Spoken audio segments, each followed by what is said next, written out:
Now, good afternoon, everyone.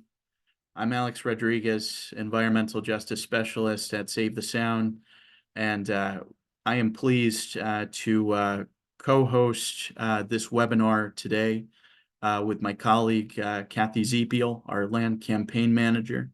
We're bringing to you today Justice and the Environment, 6 ways you can make a difference. We are going to be going over Save the Sound's various advocacy efforts and ongoing projects and outline for you at the end of this presentation 6 ways you can make a difference.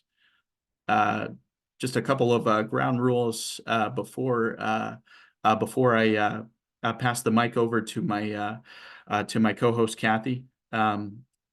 I just want to encourage everybody to stay muted during this presentation and to listen intently, and to also turn off your cameras during this presentation.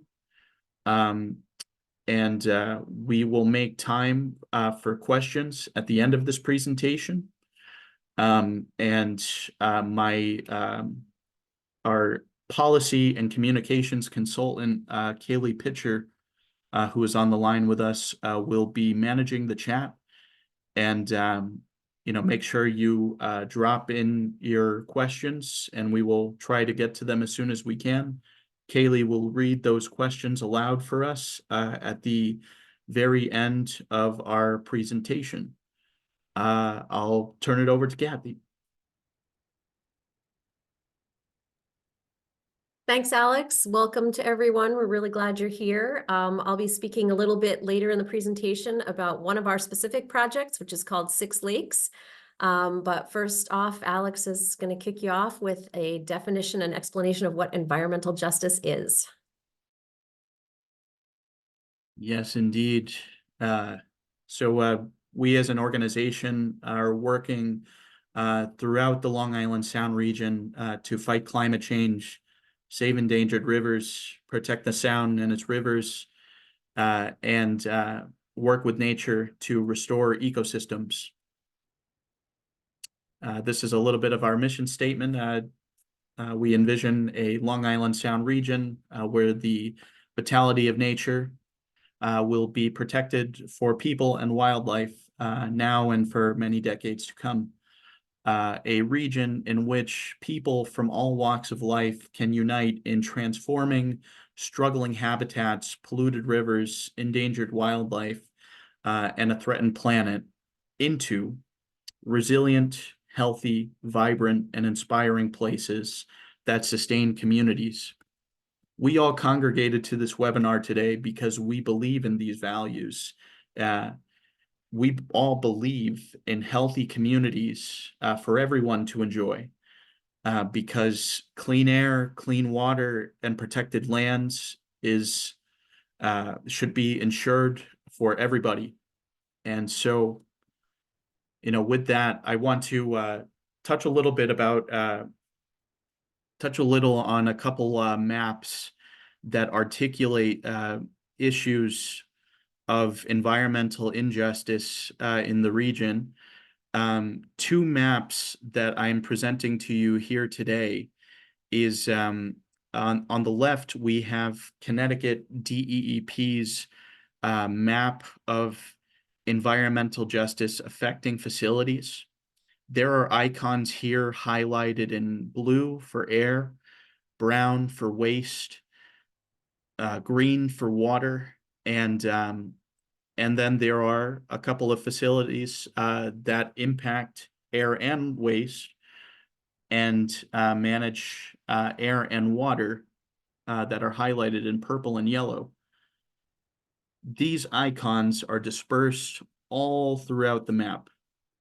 And there are icons and there are areas here shaded in red that are identified by the Department of Economic and Community Development as environmental justice municipalities, environmental justice communities. Environmental justice communities can be municipalities here that are shaded in red. and they can also be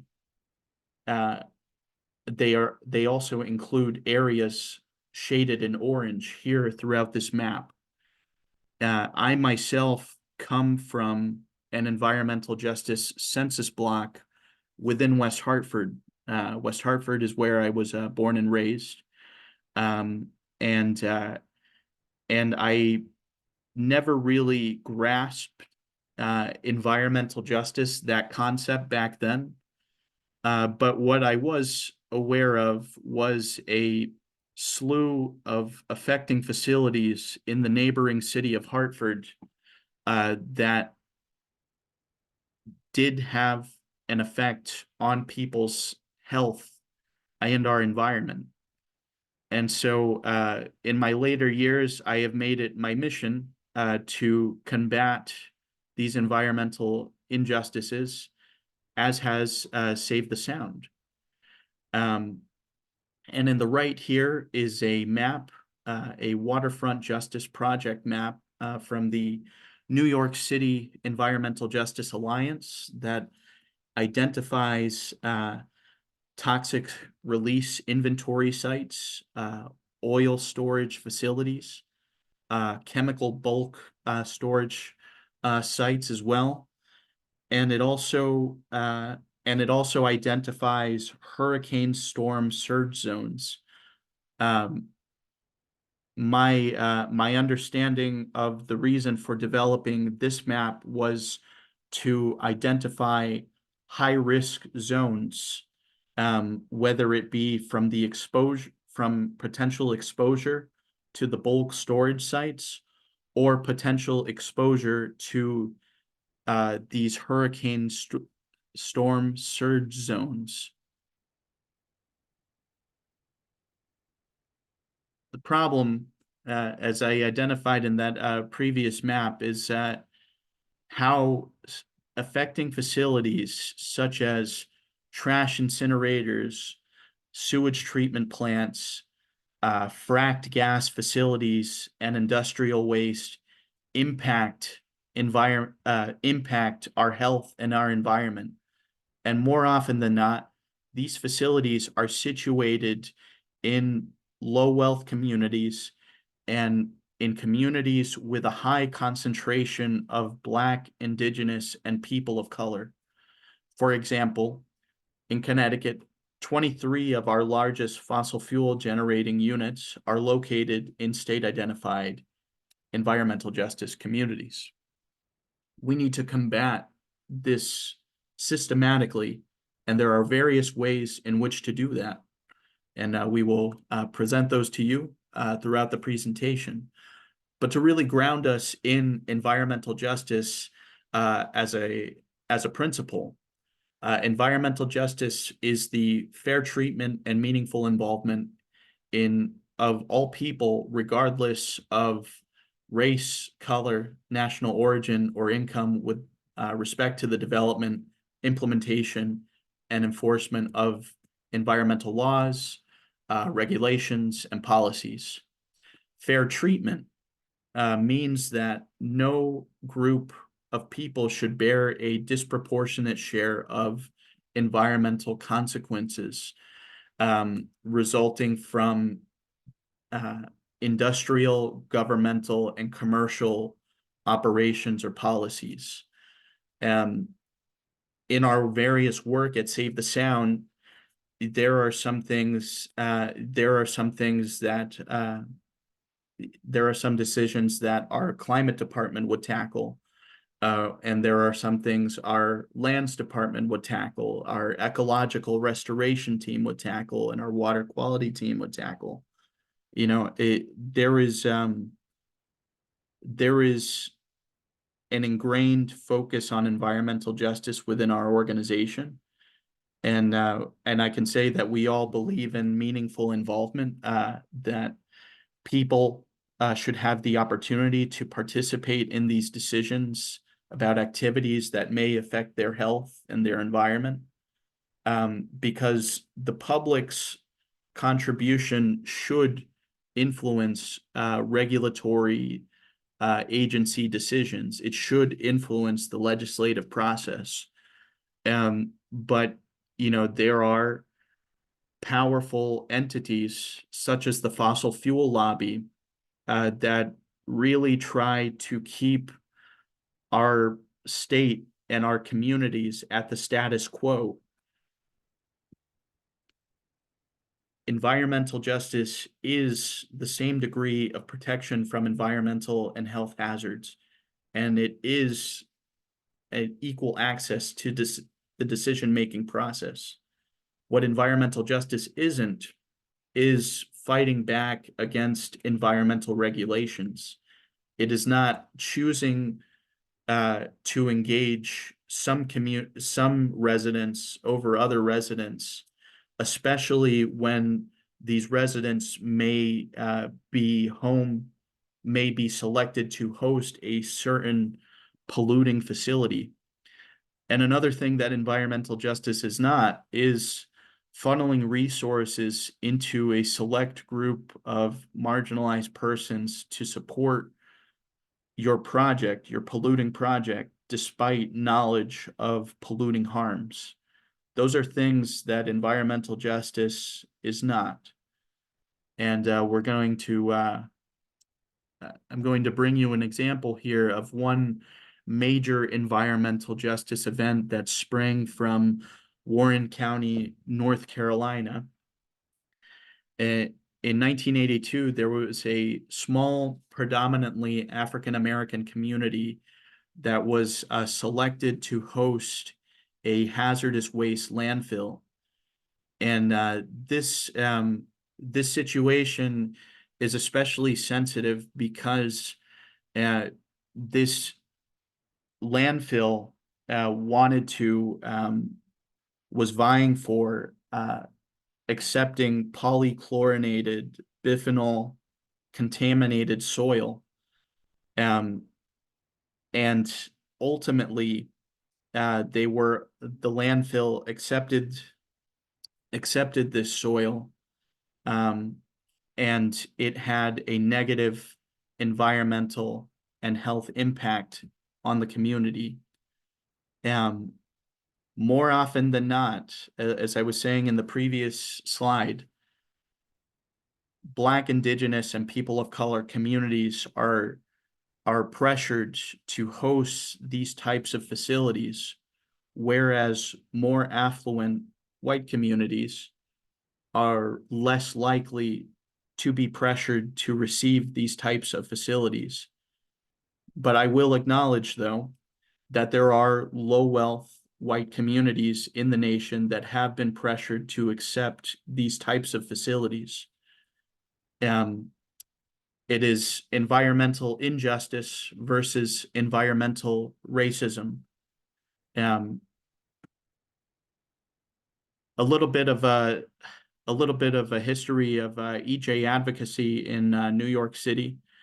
In 1967, New York City was the most air polluted city in the country, and it had a horrible effect on communities on the several boroughs existing in the city. The 1966 New York City smog was a disaster that killed 168 residents. And the South Bronx today is the most polluted area of New York City. But this is where community comes in.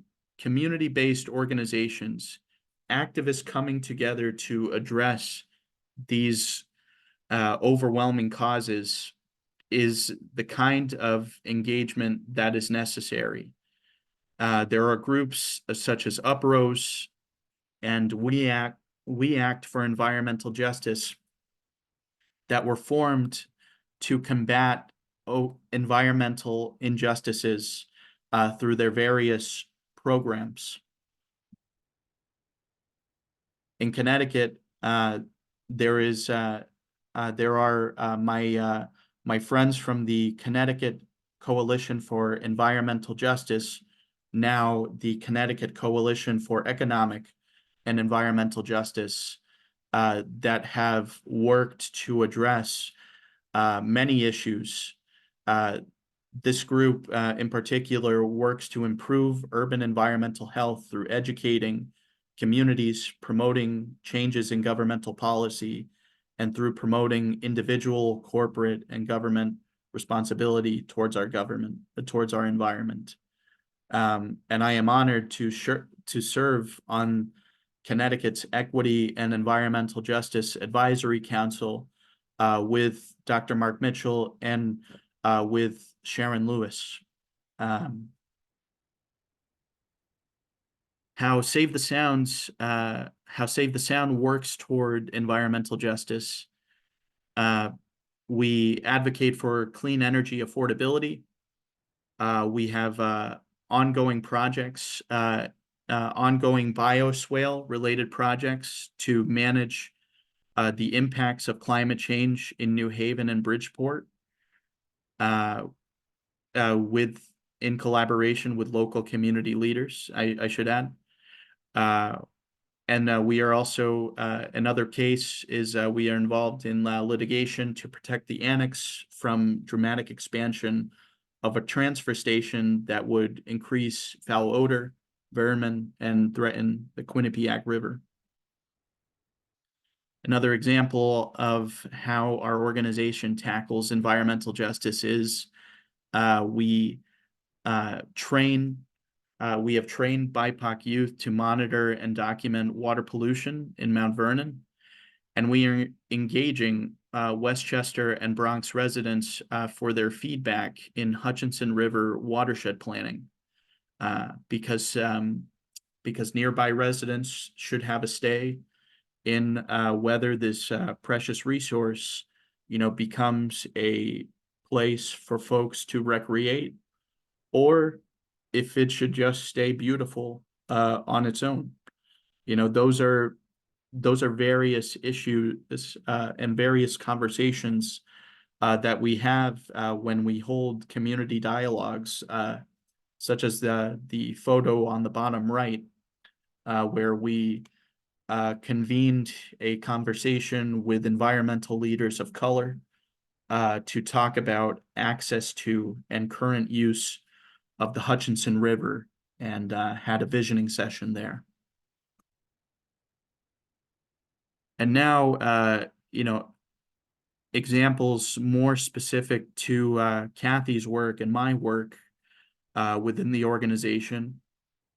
I am proud to say that we worked to organize a strengthen Connecticut's EJ Law Committee, and we built the political power necessary to move legislators to pass a cumulative impacts law in the 2023 legislative session, similar to laws that were passed in New York and New Jersey. This law accomplished allowing the Connecticut Department of Energy and Environmental Protection and our state siting council the ability to deny permits for new polluting facilities based on cumulative environmental and health impacts.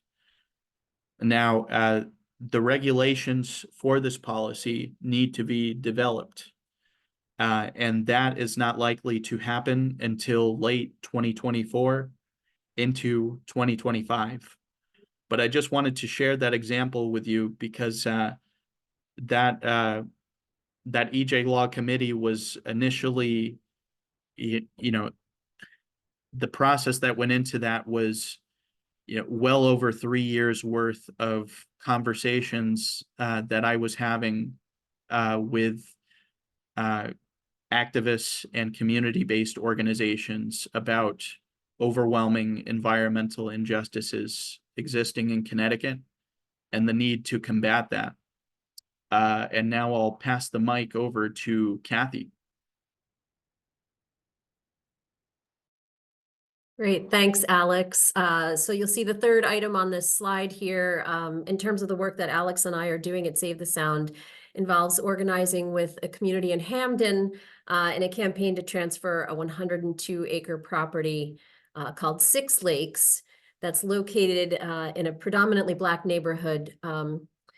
And we're hoping that this contaminated site can someday become some form of public open space. So Alex, if you want to go ahead to the next slide.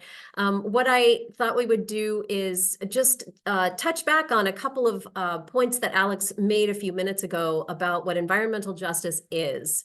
And so one thing that he just said was this: it's the same degree of protection for everyone from environmental and health hazards.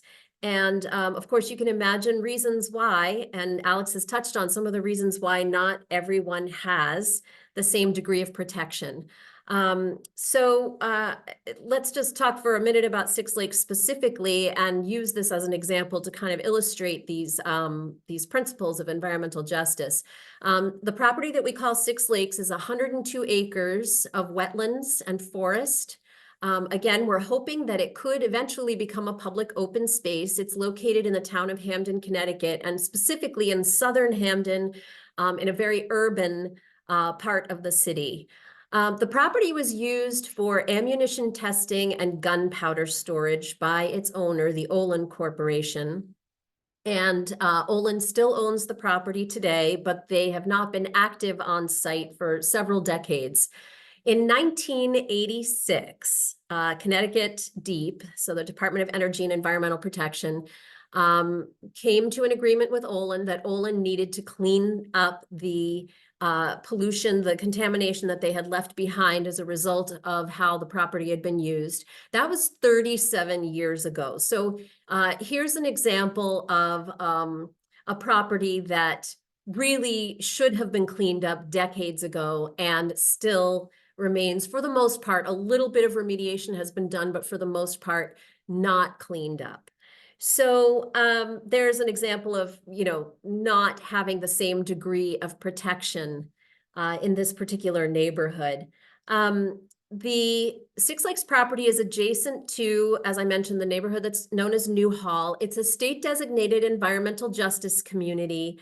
It has a connection to Olin because the land that Newhall is built on was at one time a wetlands, and the wetlands was filled in with contamination, polluted materials, waste, garbage, not only by Olin, but in that case also there were a couple of other responsible parties who I just want to emphasize that Six Lakes is the sole responsibility of Olin Corporation. But in the Newhall neighborhood, those wetlands were also filled in by the town of Hamden with some garbage, the Regional Water Authority. So there were a couple of other responsible parties.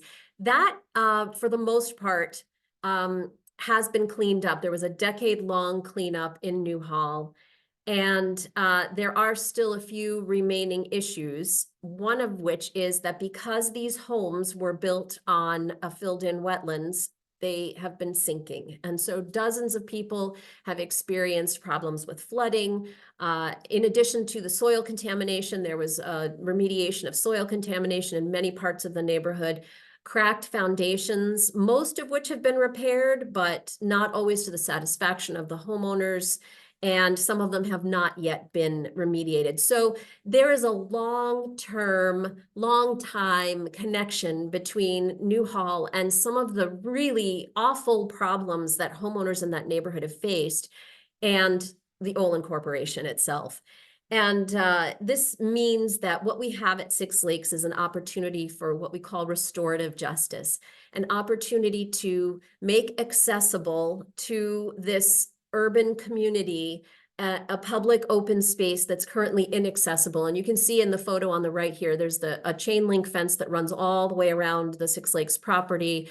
No trespassing signs, although it's a beautiful property. And so people often go through the fence anyway and trespass on the property in order to, check it out and spend some time there, because there is no other open space available to this neighborhood. It's really built in an urban environment where there's no place else to really appreciate being out in the outdoors. So next slide, Alex.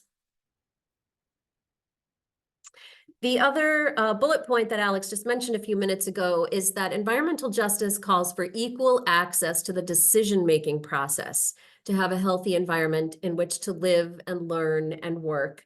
And a decision-making process in a case like this, where we're trying to get some land cleaned up and turned into a public park, that decision-making process often happens from the top down. And so you have some powerful institutions that are stakeholders here: Connecticut Deep, the Olin Corporation, the town of Hamden, which is the area in which this park is located, state elected officials who represent the people who live in the neighborhood, as well as local officials. The Regional Water Authority is a stakeholder because the wetlands in Six Lakes are hydrologically connected to the Regional Water Authority water supply, and so the RWA has a stake in making sure that that water is clean. And then at the bottom, last but certainly not least, is the Six Lakes Park Coalition. So this is how we are working towards equal access to the decision-making process by creating this coalition of local organizations, regional organizations, people in the neighborhood who care about what happens at Six Lakes. So they may not have the same kind of political or corporate power that some of the other stakeholders have, but when we band together, we do have more power. So I'll just mention a couple of the members of the coalition. One is the Hamden Land Trust, which obviously has a stake in what happens, as that's part of their mission in Hamden. Save the Sound, of course, the Connecticut Land Conservation Council, a number of neighborhood institutions, and this coalition is growing. We are actually in an active phase right now of inviting new people into the new organizations into the coalition, and trying to help grow our power.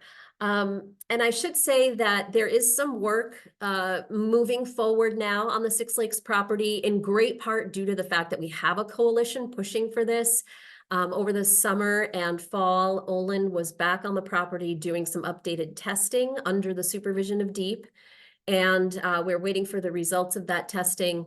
There may be more rounds of testing, and ultimately, when we have enough, or when the state has enough data, they will sit down with Olin and create a remediation plan for the property. So I dropped the Six Lakes Park Coalition's mission statement in here, and I just want to point out a couple of things that I put in bold. The mission is to restore and conserve for public use this property. That's our end goal here. But I also want to point out that the mission explicitly states that we wish to align the property's eventual use with the needs and interests of the Newhall neighborhood, which has a unique stake in what happens here, and as well as the wider Hamden community, so that it can be a park that's enjoyed by all. Next slide.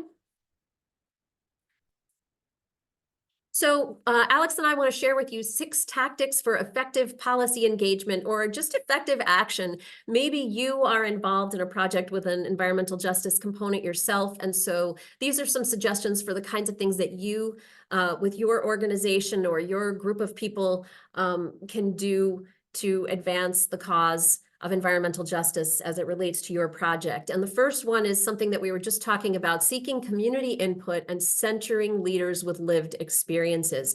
And so I want to emphasize that in the case of Six Lakes, this is not a Save the Sound project.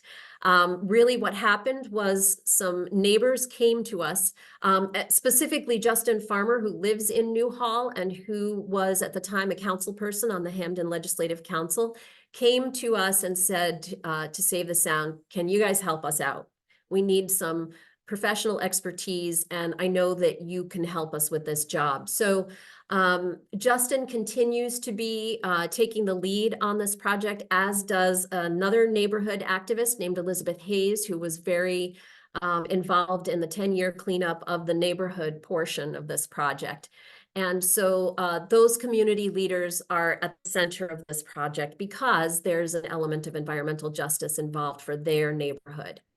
And another tactic is mass mobilization. So showing your project has support. If you can turn out a whole bunch of people, that really is power in those people, letting the elected officials and the people in charge know that you have a lot of support behind you.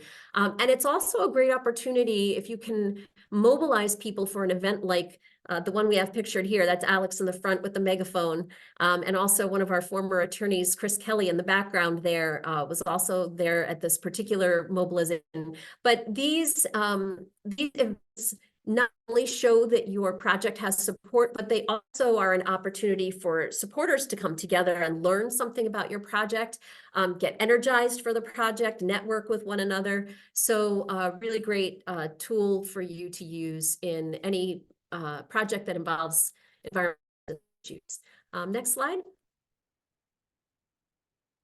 Couple more tactics. One, I've talked about building coalitions.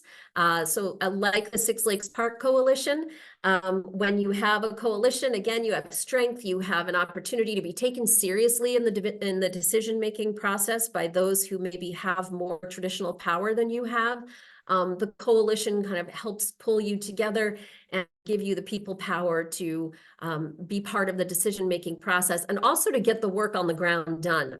So we have a photo from Six Lakes Park Coalition members and support out literally handing out flyers in the neighborhood last year. So there's a lot of work to be done, and you need to just get some of that work done.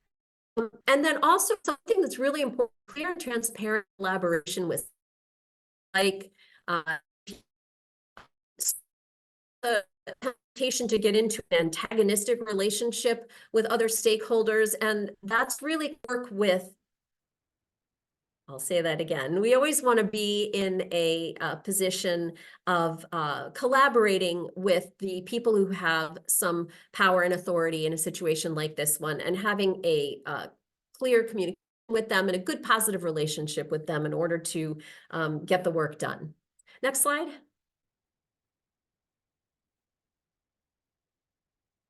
Community education is also an important element. So things like webinars, lectures, public events. So you can see here, this photo on the right is a photo actually from an event we just held in November for Six Lakes, where we couldn't get permission to go on the property, to take people on the property so they could see it. So instead we did a perimeter walk. We walked around the perimeter of the property, and we stopped at certain places. And Justin is actually in this photo towards the right there with his megaphone over his shoulder. He stopped and gave people information about the project at certain points along the way. So important opportunity for community education.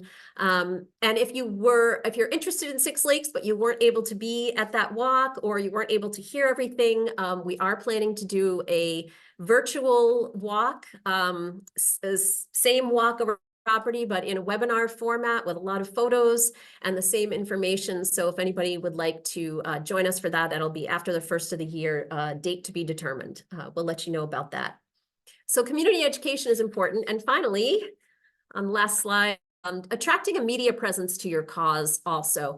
And of course, that might mean cultivating good relationships with reporters who will actually come and cover events when you have them. We have a number of examples here of stories on some of our projects.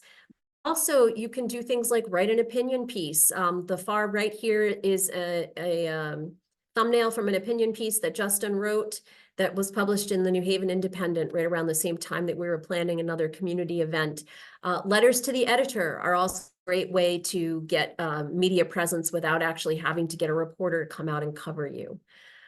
So those are 6 tactics that you can use. And I'm going to turn it back over to Alex to leave you with 6 specific things that you can do to support environmental justice. Thank you, Kathy. After that presentation of things, I'm feeling very energized to build community with you all, as is Kathy, because this work truly takes a village. So here is 6 things you can do to support environmental justice in the region. You can join Save the Sound on various advocacy days throughout the Connecticut and New York legislative sessions. The New York legislative session begins in January, and the Connecticut legislative session begins in February. And we will be communicating any upcoming lobby days that we are holding more than likely in collaboration with partners, and would like you to participate as well. One thing you can do is you can weigh in on Connecticut's proposed EJ law regulations. As I mentioned, that is not those are not likely to be released until 2024. But I am convening a Strengthen Connecticut's EJ Law Committee. And so you can see my email below there if you'd like to get involved. There are some provisions to that law that need to be revisited that were stripped out before it was signed into law.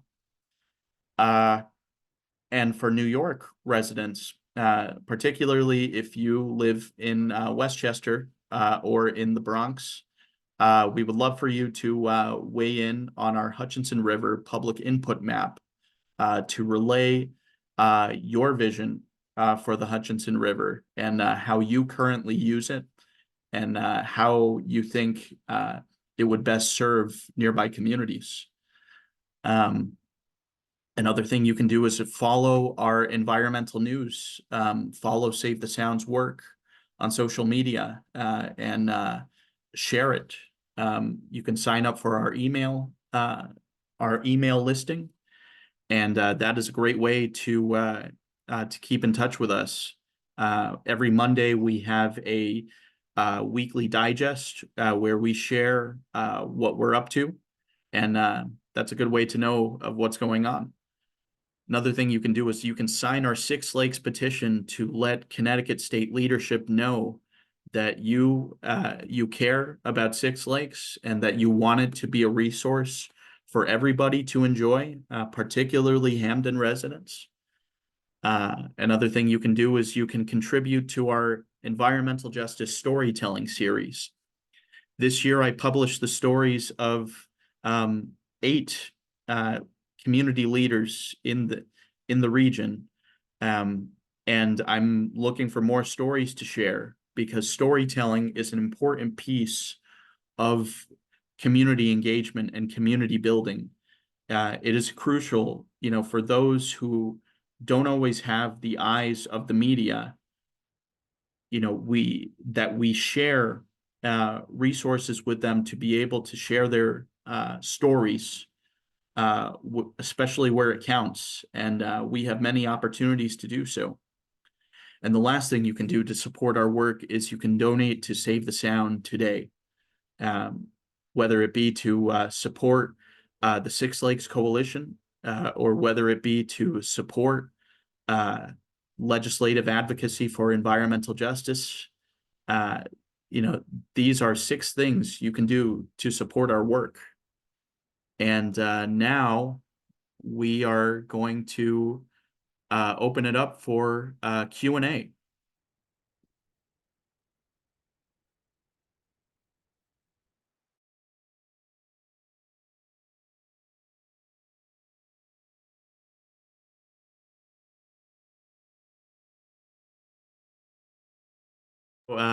So I'll say if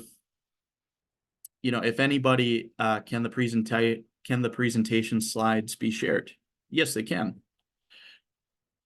I will say, if with a raise of hand function at this point in the webinar, if anybody has any questions that they'd like to raise, just do the raise of hand function, and Kathy or I will answer your question to the best of our ability.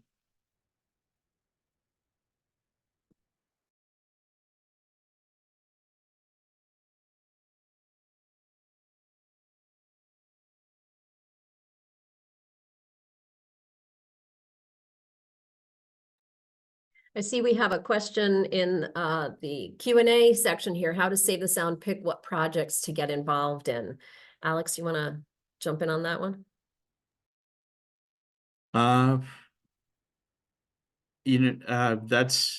That's a loaded question. So, as I mentioned earlier in the presentation, we have various departments, a climate department, a water quality, a ecological restoration department, a lands team, and now an environmental justice team.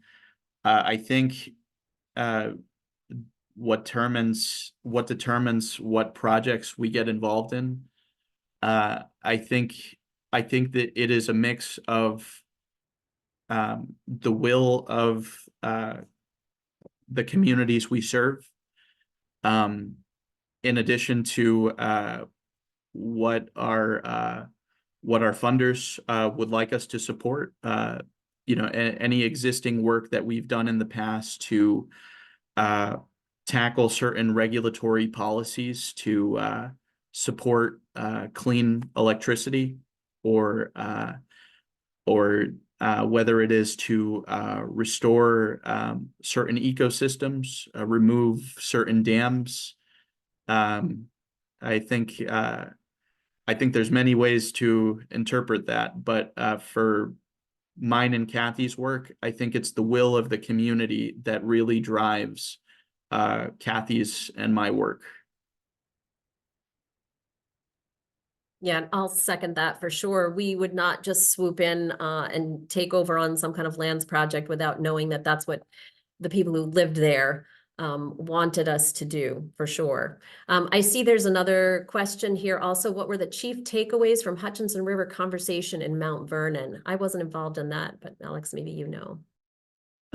So the key conversations that were had was a lot of the residents feeling dismayed by by local towns' inability to manage sewage runoff into the Hutchinson River, and how it impacts everybody. There was a lot of aged infrastructure in Mount Vernon in particular that make it hard to manage manage that runoff. But our team and other groups in the area, such as Westchester Land Trust and environmental leaders of color and others, are going to be holding more conversations to address those concerns. But I think the major things were having the Hutchinson River as a safe place to recreate versus leaving the river clean on its own, leaving the river as it is. I'll just note also that Kaylee just dropped in the chat link to a written recap of our Mount Vernon conversation for anybody who's interested in that. And Alex, I'll just go back to the legislation, the environmental justice legislation that you're working on, because I think you talked a little bit about what already exists, but I'm wondering if you could talk a little bit more about what more we're hoping to accomplish in terms of legislation in Connecticut. Yes. So there are facilities that require a cumulative analysis by thanks to this new law. The state needs to conduct a cumulative impact review of how certain facilities how permits for new facilities may impact certain communities. And we wanted that process to be applied to existing facilities, because there are entities that want to expand certain gas plants and certain trash to energy incinerators that would cause a negative impact on our environment and the health of the people. There are many community-based organizations that are opposing new trash incineration efforts. There are in Connecticut in particular, there are 4 incinerators in the state of Connecticut. The state the state has worked with others to shut down the most recent facility in Hartford, which burned about a third of the state's trash. Now towns are either entering into private agreements with haulers, or they are to bring the trash to the existing incinerators, or they are shipping the trash out of state. And that trash is likely to be situated in another community's landfill or incinerator. And it is far from a perfect system. But that is why we need community to weigh in all together on the next steps. And I see in the chat, how will the EJ law interact with the somewhat different policies of the existing Connecticut legislature committees, such as energy and technology? Up until this point, the EJ law, there's been 3 iterations of it, and to my knowledge, they've only been vetted by the Environment Committee before approaching the full legislature. I can say that the environmental justice law this past session earned bipartisan support. But there is certainly more to be done. And to your question regarding energy and technology and Save the Sound's potential legislative priorities or incoming legislative priorities, we are likely to release those before the beginning of the 2024 session in Connecticut. So before February. And I would just add, if anybody's interested in tracking this and kind of hearing from us going forward, Kaylee did put in the chat a couple of comments up here, the email address info@savethesound.org, which is how you can sign up to receive our weekly updates. We do a digest, as Alex mentioned, every Monday afternoon, as well as action alerts along the way, especially during legislative session when there's something about to happen and we want to make sure that legislators hear from you. We will send out a special email that we call an action alert with links, so that it makes it very easy for you to write directly to your legislators and let them know that you support or don't, how you feel about the legislation that's coming up that affects environmental issues. So if you want to sign up to hear from us, again, that's the email address to use, and we'll get you signed up.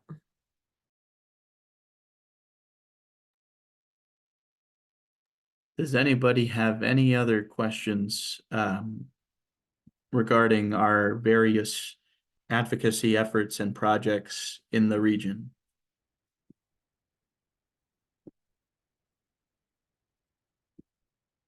Or potentially questions related to a project that you're working on that has an environmental justice component to it.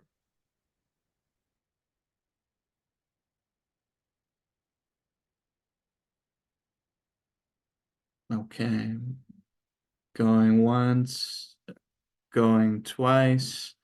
I see a thank you. Thank you.